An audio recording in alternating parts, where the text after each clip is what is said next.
Hi guys, welcome back.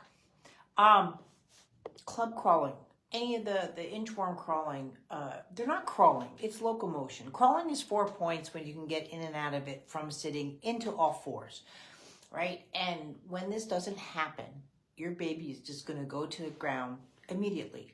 What to look for? Where are the failures? First of all, the biggest failure is the lack of midline crossing. So what you'll see, especially when your child's, what you're thinking is army crawling. Again, the word crawling gives it a really bad name because you think they're crawling. They're not crawling, right? They're pulling, they're dragging, it's locomotion, but it's not a crawl, right? It's in the stage process what crawling should be. And what you also don't realize, crawling is no longer a milestone because the government couldn't decide on all these different types of crawl. And so they just cut it out. That was really a brilliant solution. Let's just get rid of the milestone. So when you're seeing a child do this, right, and there is no midline crossing. So what's midline? If everybody thinks that a midline is like, again, you're told that there's a right and left brain. Your brain better be working in all directions like this and all that kind of thing, right? But you can see, because there's sutures that go down. The forehead is actually two bones that are fused together, right? You have, again, the bones that are fused through your nose, the bones, the intermaxillary is fused through the upper jaw, your mandible, again, they're fused, and you have your sternum. So people think that midline is like, if I took a line down the center of my body, I can be right here and see this, my shoulders crossing midline, or I'm here going back and forth, well, my vision's crossing midline. Midline happens in all directions. We try to make things very linear and rote so you understand them. It's one of the reasons why Erin teaches with the planes, because it's just a lot easier for parents to just see the planes of movement instead of movement as a whole. That's where I'm just a freak. I can see movement upside down, below this. I could look at you right now, or this baby doll, and I know what it looks like from underneath just by talking to you. That's just my visualization skills and how I work. And that's why you come here. So the biggest things that you're going to see, I can guarantee you, what are the top 3 mistakes your baby's making? First of all, midline crossing. What you'll see is even in the child in independent sitting, the head is moving a lot, but it's really difficult for the child to actually cross midline through doing that, right? The second biggest thing that you're going to have are missed milestones. I don't care, guys. We got to go through the step-by-steps. It's like making cookies without eggs. It just doesn't work. Or, you can't take one ingredient out of a cookie and not get a Toll House. You just can't. We have to look at milestones as a very systematic and enjoyable approach to working with your babies. What are the big ones missing? Rolling over from both areas, right? Again, because rolling over should look like this. I'm reaching for something and I come over, see that midline crossing, and I get in. What you're showing me is this, the child, oh yeah, my child rolls over, but they'll move the head back and they'll do all of these. Again, when I move the head back, where's the midline crossing, right? This is where the gaps start coming in and they start getting bigger, right? And the thing is, when you miss a milestone, you're thinking, well, they'll get it eventually, right? Because you're seeing the locomotion. It really doesn't mean that there are cognitive problems there. It's just that physically they didn't get to move. Probably way too much time. Our babies are getting way too much time in car seats and all those kind of things, and the hips, and also sleeping our babies on the back. I'm not saying don't do these things.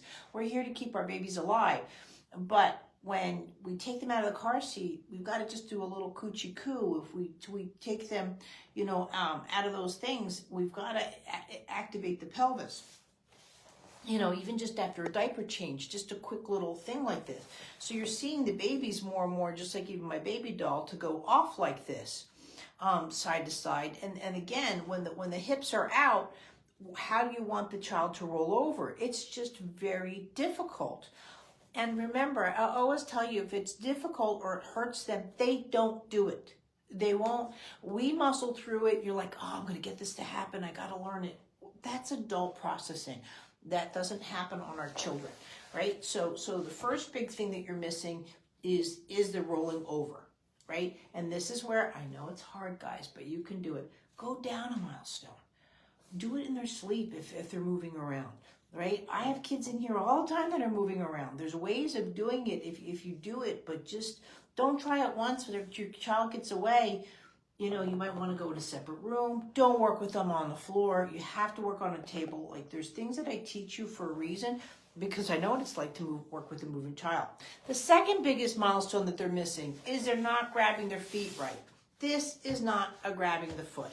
This is not that they put their feet up. Your child should actually grab both feet and sort of like do a push through and really be able to cross over and do that. Play with toys on their back. They're like little polar bears, right? Because what does this look like? It looks like a crawl. This is not a crawl. They don't do it. Again, there's no midline crossing in here. So with the lack of midline crossing and those kind of movements here, they're going to start getting bigger. The coming to sitting through their back is really important. We teach them first sitting, prop sitting, and they should just sit. They sit through the pubic bone, and again, midline is happening because your child should sit like this and then come over and back like that, and that's a nice midline crossing. What you see more and more is the kids are kind of sitting there like this. Guys, they're not even doing clappy clap. They're not coming to midline, and they're not crossing midline. This is a very difficult independent sitting versus, again, that twist and that's going on here. So that's another really big missed gap thing. But coming up to sitting happens when your child's about 6.5 months, and they'll look. This is a webinar that we're doing this Thursday, or I am, at 8 a.m. But they come up to sitting and they come back down, right? It's really important that they go through this because this opens up the pelvis. So therefore, what happens is they actually rotate and get right into all fours. Sorry, my doll is rubber, and you know, I've done lots of examples too of me, and they rotate back. See how nice and tight this rotation is? Again, midline problems in the chest cavity, they're back here, and you'll see the bum come all the way back into sitting. And that's when they can get wonky, or they get what's called a bum fall, because they come all the way back and it sort of falls into place. And so that's where you have the complications. The milestones need to be there. So to be at a milestone now of an inchworm, of a drag, and all those things that you're a creep crawl, all of these things that you're considering crawling, the master comes from a better foundation. No difference in math. If you don't know what 1 + 1, 2 you're not going to calc, right? Take the time, do a better foundation. But the biggest thing for all of our kiddos, and guys, you can just be sitting there watching TV. They can be sound asleep. I have to show you these courses very specifically so you can see my hand placement, but you'll see me do this all the time. I did it today with Maya. Clarinet hold, and I'm just there, and I'm just working the chest. And as she's looking around the room and talking to her mom and all those kind of things, they come into play, but they're very important milestones. And again, you know, you can be feeding your child. You know, I get it. You're going to say, oh, I'm holding the bottle, let's say. You just take the other hand, and you're just working on midline crossing. If you're nursing, that's great because you have two hands. Work on midline crossing. It's really, there's milestones, and then there's these sub-milestones, and a midline integration is there. And also, too, you can't not look at vision, because at this point, not only does a child's eyes need to cross midline, and you'll see that. They go to look up and sitting, and they're here, and boom, they go right back. It's not that they're weak. Right? A lot of people with immature eyes see that as a weakness, but what it is that I go to look up at you, I'm crossing a midline. They can't cross the midline, so they're looking, and they fall back. And so these are all the complications that you're having that add up into the child can't crawl. So now my next live, I'm going to work on, again, to work with the chest and so forth, to show you just one trick to do. But please, I know you're all shaking your head like, oh yeah, my kid didn't do that. Bake the foundation. This is why we bundled it all. We put it in the fast start.